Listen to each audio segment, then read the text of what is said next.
নতুন দেশ গড়ার স্বপ্ন নিয়ে শৃঙ্খলা ফেরাতে মাঠে নেমেছেন শিক্ষার্থীরা। কখনো ট্রাফিক পুলিশ, কখনো পরিচ্ছন্ন কর্মী, আবার কখনো হাতে রং তুলি নিয়ে গ্রাফিতি শিল্পীর ভূমিকায় তরুণ প্রজন্ম। পরিস্থিতি পুরোপুরি স্বাভাবিক না হওয়া পর্যন্ত মাঠে থাকার প্রতিশ্রুতি তাদের।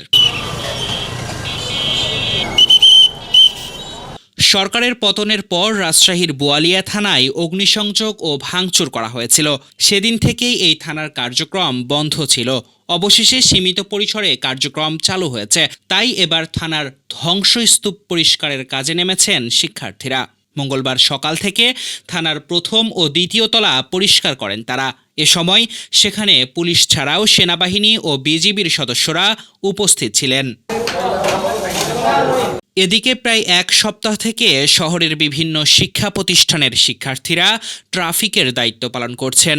হাতে লাঠি ও মুখে বাঁশি নিয়ে সকাল থেকে রাত পর্যন্ত মহানগরীর সব মোড়ে মোড়ে দায়িত্ব পালনে ব্যস্ত সময় পার করছেন তারা। তাদের সঙ্গে আছেন আনসার সদস্যরাও।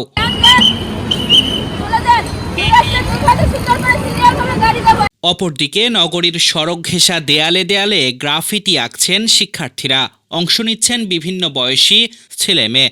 রং তুলির আঁচড়ে ফুটিয়ে তুলছেন ২৪-এর আন্দোলনের ঘটনা প্রবাহ, নানা স্লোগান, শহীদদের নাম, জাতীয় পতাকা সহ সৌন্দর্য বর্ধনের জন্য নানান গ্রাফিতি।